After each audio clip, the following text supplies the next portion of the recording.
Bonjour bien-aimés dans le Seigneur. Ce matin, nous allons voir comment les anges œuvrent pour le peuple de Dieu. Amen. Nous allons nous appuyer sur l'histoire de l'aveuglement des Syriens. Amen.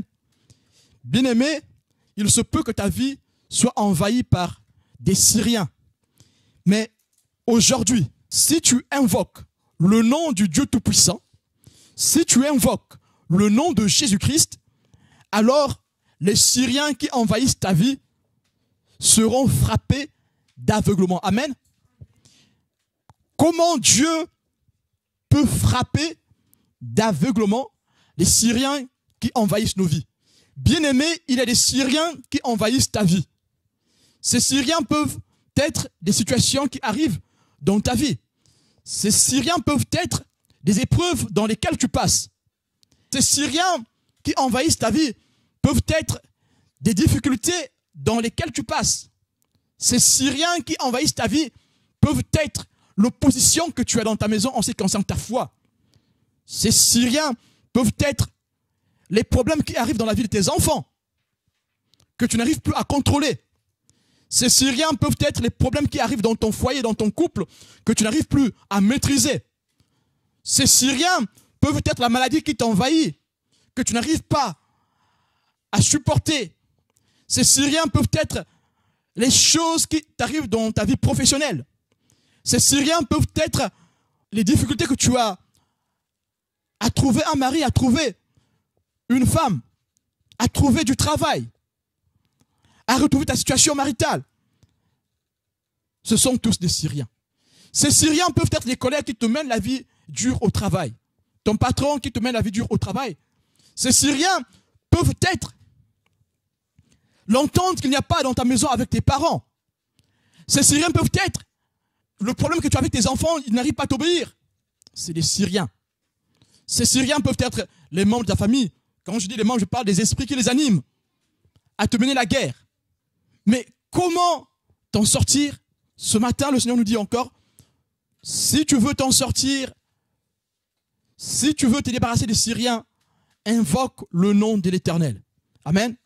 Et nous allons voir comment Élisée a invoqué le nom de l'Éternel afin que les Syriens soient aveuglés. Bien-aimés, ce matin, ce thème ne se porte pas sur des hommes.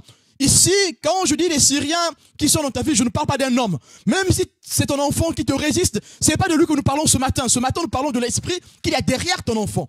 Et donc, si nous avons à lutter contre les Syriens qui envahissent nos vies, ce ne sont pas contre les êtres humains que nous devons lutter. Amen. Le maître mot ce matin est que nous n'avons pas à lutter contre la chair et le sang, mais contre les dominations, ainsi de suite. Vous connaissez le texte, nous allons le lire. Amen. Et donc ce matin, quand nous disons que invoque le nom de Dieu, invoque le nom de Jésus, afin que les Syriens qui enveloppent ta vie soient frappés d'aveuglement, nous ne parlons pas des êtres humains, nous parlons des esprits qui agissent derrière ces hommes, derrière ces femmes. Amen. 2 Rois chapitre 6, versets 8 à 23. Nous allons tous le lire ensemble. Donc le thème c'est l'aveuglement des Syriens. Le roi de Syrie était en guerre avec Israël. Et dans un conseil qu'il tint avec ses serviteurs, il dit, « Mon camp sera dans un tel lieu. » Mais l'homme de Dieu fit dire au roi d'Israël, « Garde-toi de passer dans ce lieu, car les Syriens y descendent. » Et le roi d'Israël envoya des gens pour s'y tenir en observation vers le lieu que lui avait mentionné et signalé l'homme de Dieu. Cela arriva non pas une fois, ni 2 fois. Le roi de Syrie en eut le cœur agité. Il appela ses serviteurs et leur dit, « Ne voulez-vous pas me déclarer lequel de vous est pour le roi d'Israël? » L'un de ses serviteurs répondit, « Personne au roi, mon Seigneur, mais Élisée, le prophète qui est en Israël, rapporte au roi d'Israël les paroles que tu prononces dans ta chambre à coucher. Et le roi dit, allez et voyez où il est, et je le ferai prendre. On vint lui dire, voici, il est à 2 temps. Il y envoya des chevaux, des chars et une forte troupe qui arrivèrent de nuit et qui enveloppèrent la ville. Le serviteur de l'homme de Dieu se leva de bon matin et sortit. Et voici, une troupe entourait la ville avec des chevaux et des chars. Et le serviteur dit à l'homme de Dieu, « Ah, mon Seigneur, comment ferons-nous » Il répondit, « Ne crains point, car ceux qui sont avec nous sont en plus grand nombre que ceux qui sont avec eux. » Élisée pria et dit, « Éternel, ouvre ses yeux pour qu'il voie. » Et l'Éternel ouvrit les yeux du serviteur qui vit la montagne pleine de chevaux et de chars de feu autour d'Élisée. Les Syriens descendirent vers Élisée. Il adressa alors cette prière à l'Éternel. Daigne frapper d'aveuglement cette nation. Et l'Éternel les frappa d'aveuglement, selon la parole d'Élisée. Élisée leur dit, ce n'est pas ici le chemin, et ce n'est pas ici la ville. Suivez-moi, et je vous conduirai vers l'homme que vous cherchez. Et il les conduisit à Samarie. Lorsqu'ils furent entrés dans Samarie, Élisée dit, Éternel, ouvre les yeux de ces gens pour qu'ils voient. Et l'Éternel ouvrit leurs yeux et ils virent qu'ils étaient au milieu de Samarie. Le roi d'Israël, en les voyant, dit à Élisée, frapperai-je, mon père? Tu ne frapperas point, répondit Élisée. Est-ce que tu frappes ceux que tu fais prisonniers avec ton épée et avec ton arc? Donne-leur du pain et de l'eau, afin qu'ils mangent et boivent, et qu'ils s'en aillent ensuite vers leur maître. Le roi d'Israël leur fit servir un grand repas, et ils mangèrent et burent. Puis il les renvoya, et ils s'en allèrent vers leur maître. Et les troupes des Syriens ne revinrent plus sur le territoire d'Israël. Amen. Que le Seigneur vous bénisse. Bien-aimés, dans le royaume des dieux, il y a une multitude d'anges, il y a des légions d'anges qui agissent selon l'ordre de l'Éternel en faveur du peuple de Dieu. C'est l'exemple que nous avons ici dans cette histoire de l'aveuglement des Syriens. Vous avez des textes qui nous étayent cela. Genèse 32, verset 2. Ésaïe 63, verset 9. Bien-aimés, quels sont les principes que nous pouvons tirer dans cette histoire d'aveuglement des enfants syriens? Quels sont les principes que nous pouvons en tirer? Nous voyons dans cette histoire le serviteur d'Élisée qui voit venir les ennemis d'Israël. Et ces ennemis d'Israël viennent pour capturer le prophète de Dieu. Pourquoi? C'est parce que dans ce peuple, au milieu de ce peuple, il y a quelqu'un qui reçoit le message de Dieu pour éclairer le peuple de Dieu. Ce peuple-ci marche selon la volonté de Dieu. Bien-aimés, quand nous marchions selon la volonté de Dieu, quand nous marchions avec le Seigneur, la première chose que nous allons retenir dans cette histoire, que quand nous marchons avec le Seigneur éclaire notre chemin. Nous ne pourrons pas marcher dans notre combat comme des aveugles. Amen. Dans le combat dans lequel tu passes, aujourd'hui tu vis un combat bien particulier. Dans ce combat dans lequel tu passes, si tu marches dans la volonté de Dieu, tu ne pourras pas combattre dans l'aveuglement. Tu auras la révélation de Dieu dans le combat dans lequel tu te trouves. Amen. Voilà pourquoi le Seigneur nous demande encore aujourd'hui de rester dans la volonté de Dieu. Malgré la persécution de l'ennemi, reste dans la volonté de Dieu. Si tu restes dans la volonté de Dieu, alors tu seras éclairé par l'Esprit de Dieu. Ici, le peuple d'Israël, ici, est combattu. Le roi de Syrie peut représenter les forces du mal qui veulent nous combattre. Israël, ici, représente les enfants de Dieu. Le roi de Syrie, ici, représente les forces du mal, l'ennemi qui veut nous combattre. Et l'ennemi pour nous combattre passe par des êtres humains. Amen. L'ennemi pour te combattre va passer par des êtres humains. Ces êtres vont te faire la guerre. Ces humains qui sont tes proches parfois vont te faire la guerre. L'ennemi pour te combattre va passer par tes collègues au travail, par tes collègues, partout où tu passes. L'ennemi pour te combattre peut passer par les gens du quartier, par tout le monde. Ils vont te combattre par des flèches, par des pics, par des paroles négatives pour te décourager dans la foi, pour te pousser au péché.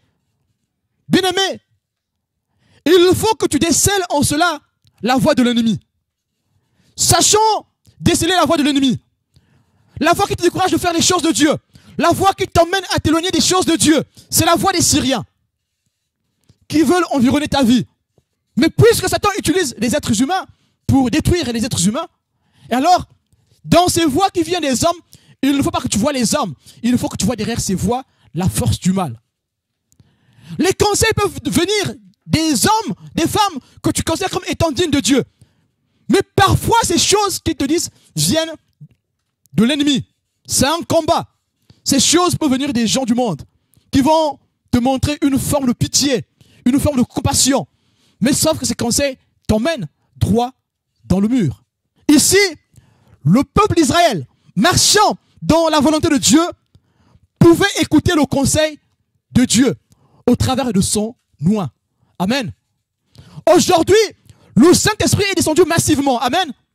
Et donc, même si il n'y a pas un prophète à côté de toi, si tu marches dans la volonté de Dieu, tu pourras écouter directement toi-même la voix de Dieu. Amen. Dieu saura se révéler à toi de façon directe, sans passer par quelqu'un d'autre. Si tu restes fidèle dans ce combat dans lequel tu es, Dieu va se révéler à toi et tu ne pourras pas combattre à tâtons, les yeux fermés, parce que tu auras la révélation du Seigneur. Et toutes tes décisions, tu les prendras par rapport à la révélation du Seigneur. Nous voyons ici le roi d'Israël prend la décision de faire surveiller les endroits qui lui sont révélés par loin de Dieu. Amen. Le roi d'Israël ne doute pas de ce que lui dit loin de Dieu, de ce que lui dit l'Esprit de Dieu. Le roi d'Israël accepte le conseil de Dieu et alors il place des gens dans ces lieux qui lui sont révélés par loin de Dieu afin d'arrêter l'embuscade des Syriens, afin d'arrêter l'embuscade de l'ennemi. Et quand le roi de Syrie apprend cela, il croit que c'est au milieu de ses troupes qu'il y a une taupe. Et quand il apprend qu'il n'y a pas de taupe, que c'est l'Esprit de Dieu qui révèle ces choses, alors il s'en prend à la personne que Dieu utilise. Aujourd'hui, ce sont les mêmes choses qui se passent à l'église. Quand dans l'église, il y a l'Esprit de Dieu, si l'ennemi veut attaquer la vérité qu'il y a dans l'église, il va passer par des êtres humains parfois qui sont au milieu de vous. Ces êtres humains seront appelés pour vous décourager dans la foi. Ces êtres humains peuvent être appelés pour vous orienter vers un chemin qui vous mène à la perdition. Mais si vous avez l'Esprit de Dieu, vous allez comprendre que c'est la voie du diable. Amen. Vous allez comprendre pourquoi nous disons ici que notre combat n'est pas charnel. Notre combat est spirituel. Notre combat que nous menons est appelé le combat de la foi. Et le combat de la foi, on ne le mène pas contre les êtres humains. Peu importe ce que les hommes te font. Ne mène pas le combat contre ces êtres humains. Mène ton combat contre les esprits. Si tu mènes ton combat contre les esprits, tu vas continuer à aimer comme Dieu le veut ces personnes qui te persécutent. Ces personnes qui veulent te dévier du droit chemin. Tu vas continuer à les aimer comme Dieu le veut. Amen. Et l'amour de Dieu est pur. Il est sans hypocrisie. Amen. Et l'amour que tu présenteras à ces derniers sera un amour pur et juste parce que c'est l'amour selon Dieu. Amen. Quand le roi de Syrie apprend que c'est l'Esprit de Dieu qui dévoile ses plans, alors il s'en prend à l'homme de Dieu. L'ennemi aime s'en prendre à ceux qui annoncent la vérité. Et si nous restons dans la vérité, nous serons combattus. Amen. Si toi, qui es loin de Dieu, qui es la fille de Dieu, si tu restes dans la vérité, tu seras combattu par l'ennemi. Amen. L'ennemi va te chercher les pouces sur la tête, comme on dit. Et toi, il faut que tu restes dans la foi. Si tu cèdes, alors l'ennemi sortira vainqueur. L'ennemi va t'envoyer des troupes pour encercler ta vie. Pourquoi? C'est parce que tu veux rester dans la vérité. Résiste.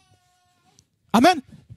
Mais comment Élisée réagit à l'attaque du roi syrien? Le roi syrien qui lui envoie des armes pour l'arrêter parce qu'il dévoile ses plans. Comment Élisée réagit? Comment le prophète Élisée réagit? Comment nous devons réagir quand nous sommes encerclés par les Syriens? Et ici, les Syriens encerclent Élisée. Et le serviteur d'Élisée se lève le matin, voit les Syriens encerclés là où ils habitent. Toute la ville est encerclée par les Syriens. Et il a peur. Si ce serviteur qui vient dire à Élisée, mon Seigneur, nous sommes encerclés, comment ferons-nous? Ça peut être tes pensées qui viennent te montrer la grosseur de ton problème, qui vient te dire, mais tu ne finiras pas ton problème. C'est fini, tu es cuit. Les mauvaises pensées. Il répondit, ne crains point, car ceux qui sont avec nous sont en plus grand nombre que ceux qui sont avec eux. Amen.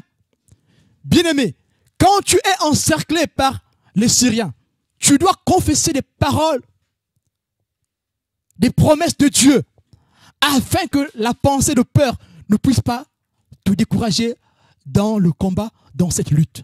Confesse les paroles de Dieu. Confesse les promesses de Dieu. Élisée ici confesse les promesses de Dieu. Il dit que ceux qui sont avec nous sont au plus grand nombre que ceux qui sont avec eux. Amen. Toi aussi confesse ce matin. Si tu vois que ton ennemi est très grand, tu dis que celui qui combat pour moi est plus grand que ce Goliath. Amen.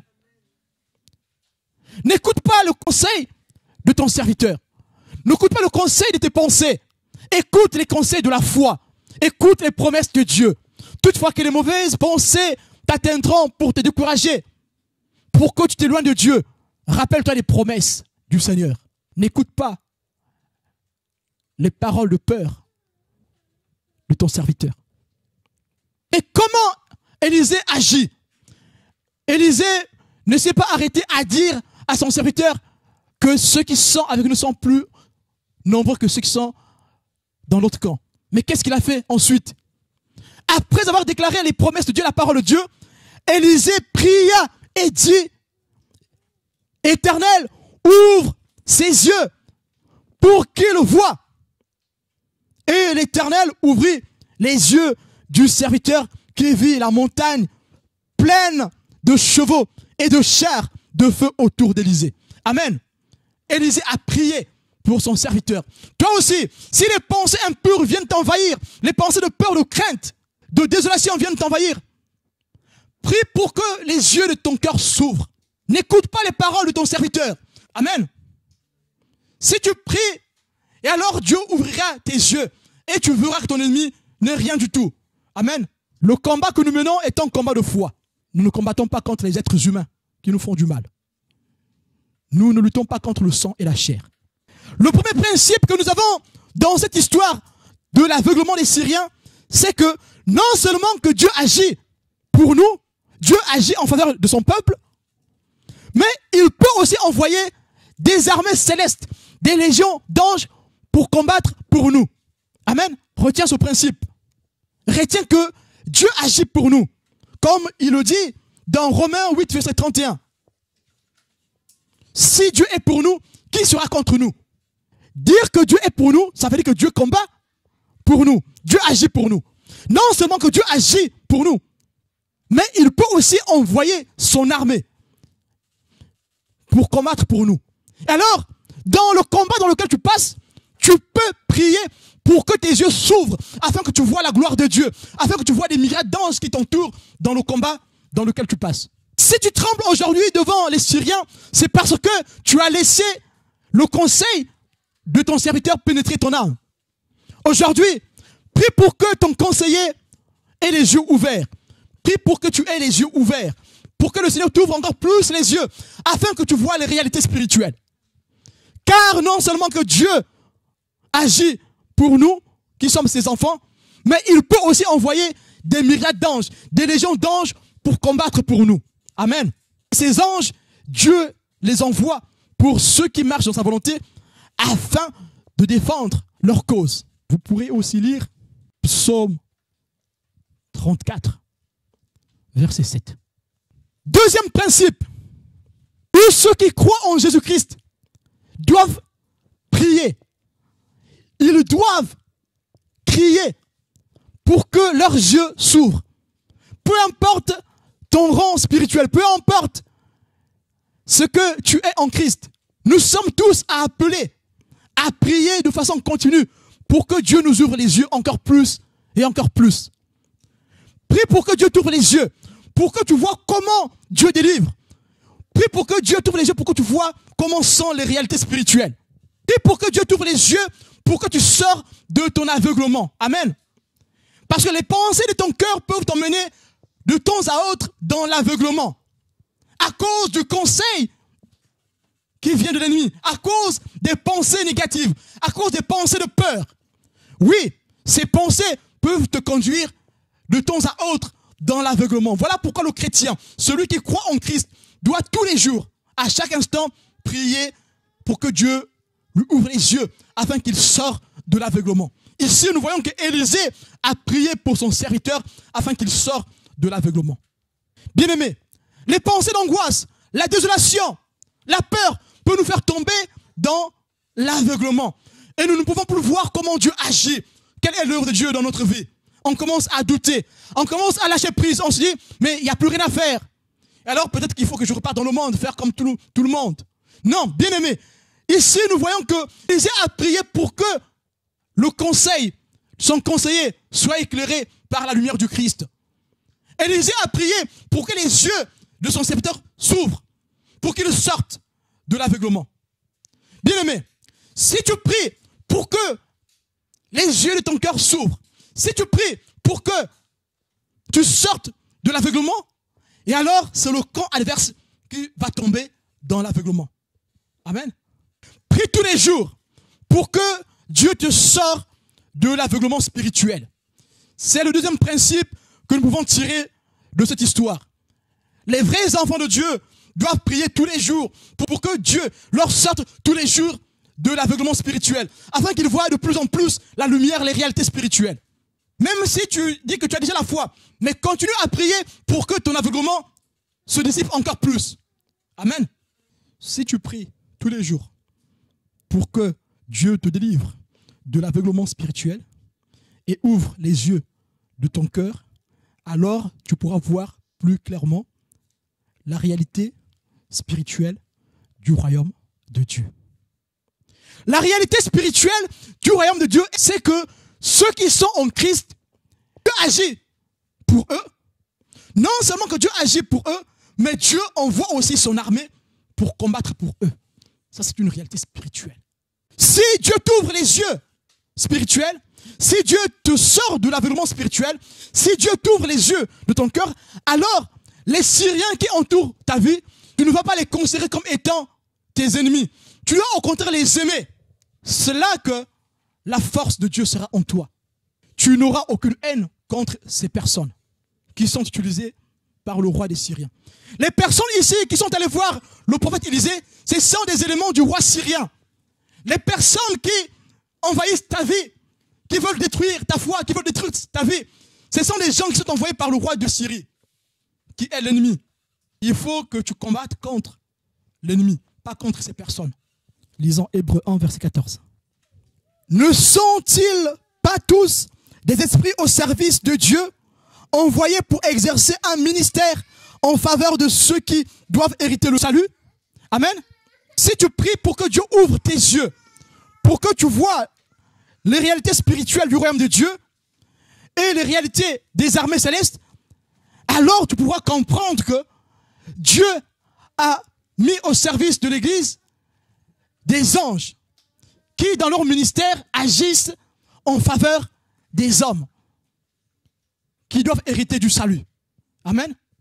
Bien-aimé, si tu te sens entouré par des Syriens qui en veulent à ta vie, invoque le nom de Dieu afin qu'il t'envoie l'armée céleste qui vienne combattre pour toi. Ne crains pas les Syriens qui t'entourent. Sur la réalité du royaume des cieux, vous pourrez aussi lire chez vous Éphésiens chapitre 1, versets 18 à 21. Troisième réalité, troisième principe que nous pouvons tirer de ce texte, cette histoire, c'est que les esprits ici, qui sont au service de Dieu, ne sont jamais loin de nous. Amen. Les esprits qui sont au service de Dieu ne sont pas loin de ceux qui doivent hériter du salut. Ils sont juste tout près de nous. Amen. Voilà pourquoi nous devons invoquer le Seigneur afin qu'il envoie son armée combattre pour nous. Nous pouvons le lire dans Genèse 32, versets 1 à 2. Ces esprits sont tout proches de nous. Nous devons appeler le nom du Seigneur. Nous devons invoquer le nom du Seigneur afin qu'il agisse, afin qu'il envoie des légions d'anges combattre pour notre cause. Et que font ces esprits au service de Dieu? Ces esprits au service de Dieu observent les actions et la foi des enfants de Dieu. Si vous marchez dans la volonté de Dieu, si vous avez foi en Dieu, foi en Jésus-Christ, alors Dieu pourra envoyer ces esprits qui sont à son service pour combattre pour nous. Amen. Nous pouvons lire Actes des Apôtres, chapitre 7. Actes des Apôtres, chapitre 7, versets 55 à 60. Mais Étienne, rempli du Saint-Esprit, et fixant les regards vers le ciel, vit la gloire de Dieu et Jésus debout à la droite de Dieu. Et il dit, voici, je vois les cieux ouverts et le Fils de l'homme debout à la droite de Dieu. Ils poussèrent alors de grands cris en se bouchant les oreilles et ils se précipitèrent tous sur lui. Amen. Et nous, ici, Étienne peut voir les réalités spirituelles. Amen. Lisons Éphésiens 3, commençons au verset 8. À moi qui suis le moindre de tous les saints, cette grâce a été accordée d'annoncer aux païens les richesses incompréhensibles de Christ et de mettre en lumière quelle est la dispensation du mystère caché de tout temps en Dieu qui a créé toutes choses par Jésus-Christ, afin que les dominations et les autorités dans les lieux célestes connaissent aujourd'hui par l'Église la sagesse infiniment variée de Dieu selon le dessein éternel qu'il a mis à exécution par Jésus-Christ, notre Seigneur, en qui nous avons, par la foi, en lui la liberté de nous approcher de Dieu avec confiance. Amen. Quatrième principe que nous pouvons tirer de ce texte sur l'aveuglement des Syriens, c'est que le combat que nous avons à mener, il n'est pas charnel. C'est un combat spirituel. Et Paul appelle cela le combat de la foi. Nous menons le combat de la foi. Ce n'est pas un combat charnel. Amen. Relisons le texte sur l'aveuglement des Syriens. Pourquoi nous disons ce matin que le combat que nous menons, il n'est pas charnel? Tu ne combats pas contre les êtres humains qui te font du mal, mais tu dois combattre contre les esprits qui les animent, contre les forces du mal. Si tu as cette perspective de l'épreuve, alors tu pourras aimer tes ennemis. Tu pourras aimer ces personnes qui te persécutent. Donc nous commençons à partir du verset 18 de 2 Rois 6. Les Syriens descendirent vers Élisée. Il adressa alors cette prière à l'Éternel. Daigne frapper d'aveuglement cette nation. Bien-aimé, pour que l'ennemi soit frappé d'aveuglement, pour que Dieu exauce ta prière, pour que les Syriens qui t'entourent soient frappés d'aveuglement, il faut d'abord que ton conseil sorte de l'aveuglement. Amen. Tant que ton conseil, tant que tes yeux sont aveuglés, tant que les yeux de ton cœur sont aveuglés, même si tu pries pour que l'ennemi soit aveuglé, il ne sera pas aveuglé. Pour que l'ennemi soit aveuglé, il faut que tu refuses le conseil négatif qui vient du diable. Les pensées négatives qui viennent du diable, les pensées de découragement, il faut que tu les refuses. Les pensées de désolation, d'angoisse, de peur, il faut que tu les refuses. Si tu les refuses, alors tu pourras invoquer l'aveuglement contre ton ennemi, qui est le diable. Amen. Ici, nous lisons bien que Élisée invoque Dieu afin que les Syriens soient frappés d'aveuglement. Et cela se réalise. Pourquoi cela se réalise? Cela se réalise parce que Élisée n'a pas écouté la pensée de la peur. Et alors, il peut avoir la foi pour invoquer la puissance de Dieu afin de détruire son ennemi, afin de rendre aveugle son ennemi. Et l'Éternel les frappa d'aveuglement selon la parole d'Élisée. Élisée leur dit, ce n'est pas ici le chemin et ce n'est pas ici la ville. Suivez-moi et je vous conduirai vers l'homme que vous cherchez. Et il les conduisit à Samarie. Lorsqu'ils furent entrés dans Samarie, Élisée dit, Éternel, ouvre les yeux de ces gens pour qu'ils voient. Amen. Pour qu'ils voient quoi? Pour qu'ils voient la gloire de Dieu. Si tu pries pour que l'ennemi soit frappé d'aveuglement, les gens qui sont envoûtés par l'ennemi pour te faire du mal, eux aussi seront délivrés, ils auront les yeux ouverts pour voir la gloire de Dieu. Amen. Et ils ne pourront plus être contre toi, ils ne pourront plus te faire la guerre. Pourquoi? C'est parce qu'ils ont compris leur erreur. Ils ont compris eux aussi, ils étaient animés par l'ennemi. Voilà pourquoi notre guerre n'est pas contre le sang et la chair. Notre guerre est contre les esprits méchants, les autorités, les principautés. Aujourd'hui, quand tu es attaqué par l'ennemi, tu combats contre les hommes parce que tu as encore les yeux fermés. Tu es encore aveugle. Quand tu vas sortir de l'aveuglement, quand ton cœur sera ouvert, quand les yeux de ton cœur seront ouverts, et alors tu ne vas plus combattre contre les hommes, contre le sang et la chair. Tu vas combattre contre les esprits méchants, contre les autorités, contre les princes de l'air. Éternel, ouvre les yeux de ces gens pour qu'ils voient.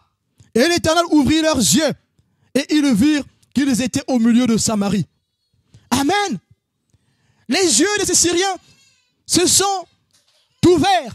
Ils ont vu qu'ils étaient dans la maison de Dieu, qu'ils étaient en Samarie. Amen.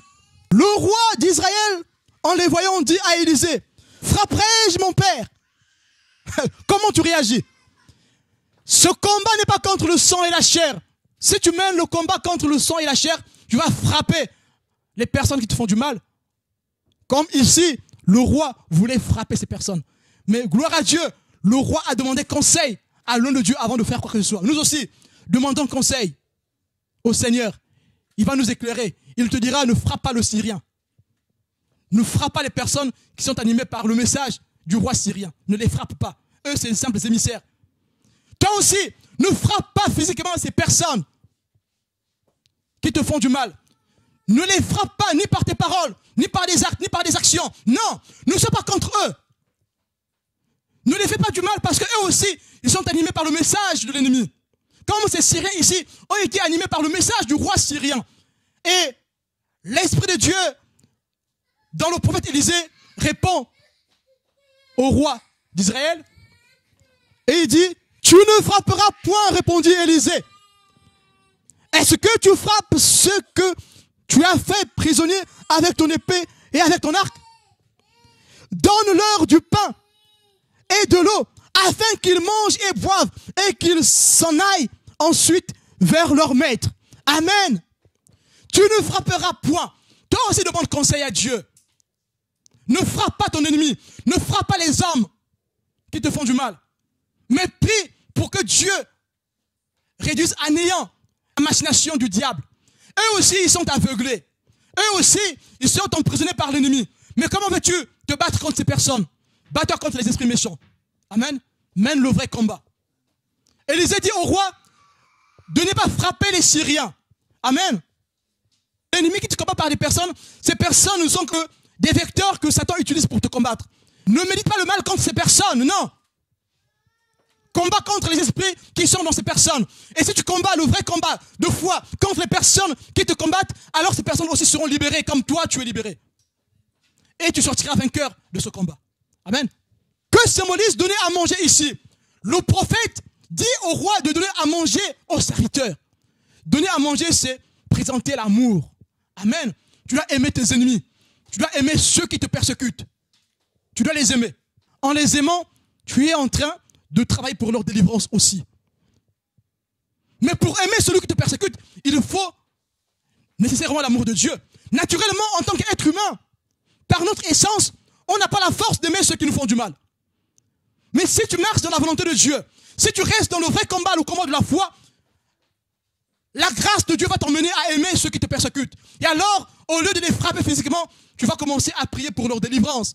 Et que les esprits qui les animent seront chassés et eux aussi vont recouvrir leur vue. Amen. Donne de l'amour à ceux qui te font du mal. Ne résiste pas à celui qui te fait du mal. Non, bien-aimé. Tu dois encore aimer plus la personne qui te fait du mal, afin que lui aussi soit sauvé. Vous voyez ici le roi d'Israël leur fit servir un grand repas. Il n'a pas servi un petit festin, un grand repas. Amen. Est-ce que, bien-aimé, naturellement, on peut servir un grand repas, un grand festin à ceux qui viennent te tuer? C'est naturel, ça? Non. C'est un acte de foi qui vient de l'amour de Dieu. Amen. Si tu mènes le bon combat, le combat de la foi, et alors tu vas donner un grand festin à ceux qui te persécutent. Cela veut dire que tu dois les aimer encore plus. Tu dois leur présenter un grand amour. Tel est celui du Christ, mort à la croix pour nos péchés. Si tu présentes à ces personnes qui te veulent du mal, l'amour qui vient de Dieu, ces personnes seront guéries. Ces personnes aussi seront sauvées comme toi qui es sauvé.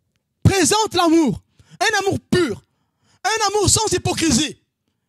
Mais supporte tout dans le silence. Parce que donner l'amour à celui qui te fait du mal n'est pas naturel. Et donc tu dois supporter tout dans le silence. Et tu dois encore les aimer plus. Ne pas résister à eux. Plus tu résistes à ceux qui te font du mal, plus tu fais croître le mal en eux. Bien-aimé, retiens ça ce matin. Ne résiste pas à ceux qui te font du mal. Le roi d'Israël leur fit servir un grand repas. Et ils mangèrent et burent. Ils mangèrent et burent où? Chez le roi. Puis il les renvoya. Et ils s'en allèrent vers leur maître. Amen. Et les troupes des Syriens ne revinrent plus sur le territoire d'Israël. Bien-aimé, si tu résistes à l'ennemi, ton combat va durer perpétuellement. Amen.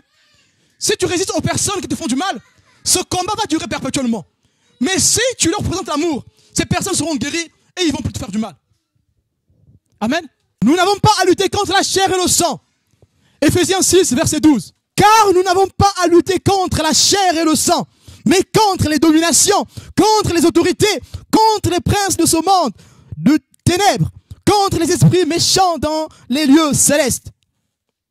C'est pourquoi, prenez toutes les armes de Dieu, afin de pouvoir résister dans le mauvais jour. Amen. Les armes de Dieu sont les armes de la foi. Amen. Contre les esprits et non contre les êtres humains qui sont manipulés pour Satan pour vous faire du mal. Amen. Et le chrétien, l'enfant de Dieu, doit lutter dans le combat de la foi jusqu'à la fin des temps. Amen. Cinquième principe pour finir, le combat spirituel implique une relation de causalité, une relation de cause à effet. Amen. Il faut que nous retenions. Il y a une cause et il y aura des conséquences. Amen. Voilà pourquoi nous devons rester dans la volonté de Dieu.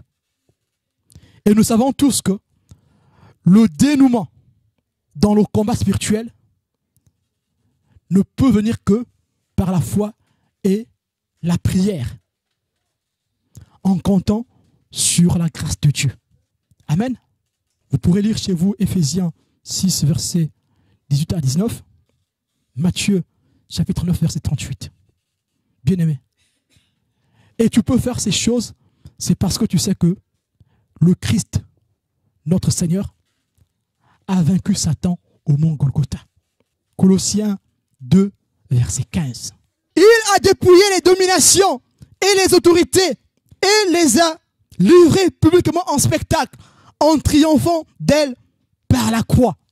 Amen. Le Christ, le Seigneur Jésus-Christ a vaincu Satan à la croix. Ces personnes qui te persécutent ne combattent pas contre eux. Eux, ce ne sont que la chair et le sang, mais combattent contre les esprits qui les animent.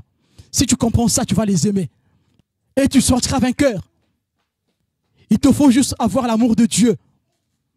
Et tu sortiras vainqueur parce que le Christ a vaincu Satan. Le combat que tu mènes est un combat en différé. Le Christ l'a déjà vaincu Satan. Il a vaincu Satan, le Christ. Amen. Que nous restions dans cette pensée ce matin, sachant que le Christ a vaincu Satan. Et que nous sommes vainqueurs. Peu importe ce qui peut arriver dans nos vies, nous devons garder la foi. Nous devons mener le combat de la foi. Amen. Et non lutter contre la chair et le sang.